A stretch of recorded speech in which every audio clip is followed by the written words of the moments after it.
broke 18 bones in his body. Say his name!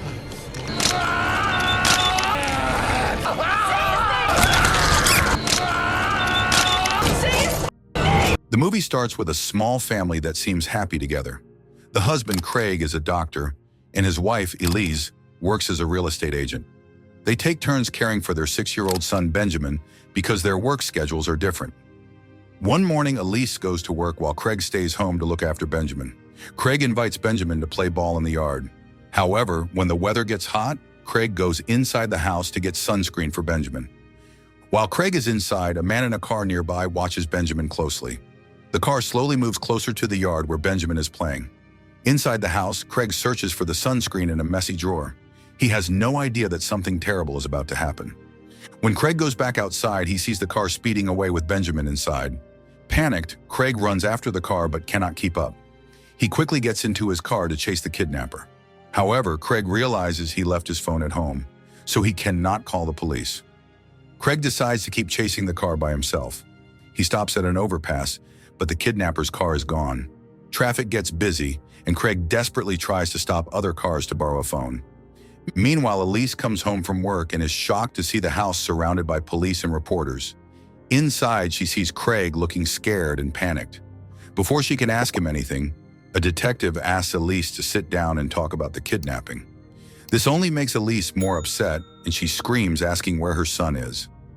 Hours pass, but the police still don't know why Benjamin was kidnapped. Elise wonders why the kidnapper hasn't called to ask for money.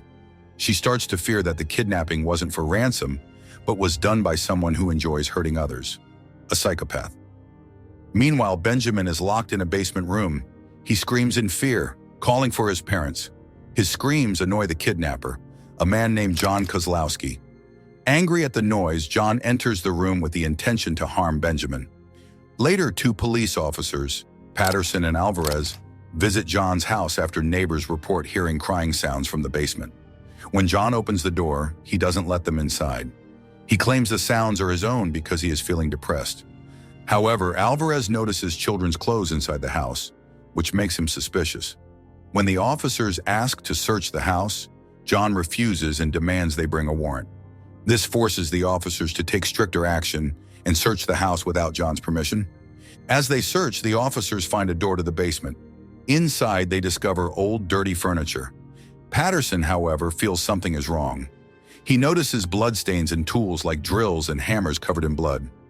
Then he opens another door in the basement and is shocked to find Benjamin's lifeless body. At the same time, Elise hears the phone ring at home. When she answers, she learns the devastating news that Benjamin has been found dead. She is so shocked that she collapses. She and Craig rush to the hospital, still hoping the boy isn't their son. However, when they arrive, they are heartbroken to confirm it is indeed Benjamin.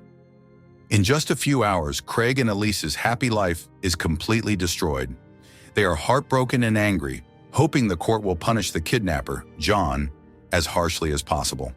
However, the judge sentences John to only 25 years in prison.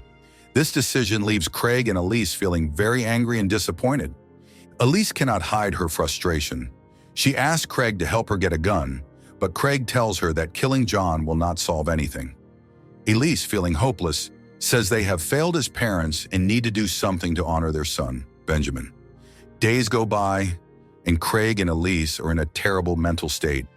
They stop caring about each other and start fighting often, blaming one another for what happened.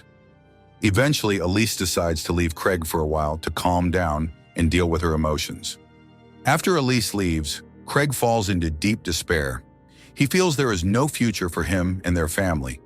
He becomes so hopeless that he tries to end his life by injecting himself with something harmful. However, just as he is about to do it, he sees a photo of Benjamin. This reminds him of the happy times they shared as a family and stops him from making the terrible decision. The memory of his son gives Craig strength and fills him with anger. He begins thinking of a way to take revenge on the man who caused their pain. Motivated by this, Craig goes to see Elise and convinces her to join him in avenging Benjamin's death. Their plan begins at the hospital where Craig works. Craig walks past the medical staff and finds an ambulance with an unlocked door.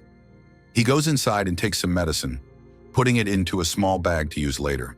The next day, John Kozlowski is being moved to a more secure prison. Meanwhile, Craig and Elise secretly follow the police vehicle, transporting John to carry out their plan. During the trip, the transport vehicle stops at a gas station so one of the officers can buy coffee from a convenience store. Elise enters the store while Craig causes a distraction at the cashier to draw everyone's attention. While distracted, their plan begins to work. The transport vehicle continues its journey, and Craig and Elise follow it closely, waiting for the drug they used to take effect. Craig, being a doctor, knows the drug will make the officers feel sick. 30 minutes later, the officers stop the vehicle on the road, suffering from severe stomach pain. Craig quickly takes control of the transport vehicle with John inside, while Elise follows him in their car. As they drive toward the edge of a forest, Craig accidentally hits a deer crossing the road. The crash causes minor injuries to Craig's face, but he is otherwise fine. They find John lying on the ground, covered in blood from the accident. John is unconscious, so Craig and Elise take him to an old plantation house far from the city. They place John on a table, still handcuffed. When John wakes up, Craig tells him he will be given a special drug. This is the medicine Craig took from the ambulance earlier, and it is part of their plan to keep John awake and suffering for weeks without letting him die. The next morning, Craig and Elise clean the blood from their car. Suddenly, Elise receives a call from Detective Berger, who informs her that the police transport carrying John had an accident and that John escaped. Elise pretends to be shocked, hiding the fact that she and Craig caused the escape. The detective apologizes for the officer's negligence. That night, Craig is haunted by memories of his son Benjamin, with images of their life together playing in his mind. Feeling overwhelmed by his grief, Craig vents his anger on John by pressing a lit cigarette into his stomach, causing him extreme pain. The next morning, Craig continues the torture by burning the cigarette wounds with a soldering iron. Elise, hearing John's painful screams, starts to feel guilty about what they are doing. However, Craig tells her that their actions are nothing compared to what John did to their son Benjamin. Unsatisfied, Craig injects John with a drug that causes severe muscle cramps across his entire body, making him suffer even more. The following day, while torturing John in the basement, Craig and Elise hear footsteps above them. A man and his dog have entered the house. The man who lives nearby says the house belongs to someone named Frank Joseph. Thinking quickly, Elise, who is a real estate agent, tells the man that the house is being sold and she is there waiting for a client. Craig pretends to be the buyer, and the man believes their story and leaves. Meanwhile, Detective Berger is informed that the prisoner transport van has been found. He rushes to the accident scene to investigate. Back in the basement, Craig and Elise are torturing John again when John suddenly says he doesn't remember anything. He claims he has no memory of who he is or what happened, possibly due to a head injury from the accident. Craig and Elise are unsure whether to believe John. While Craig starts to feel guilty for torturing someone who claims to have no memory, Elise is convinced that John is lying.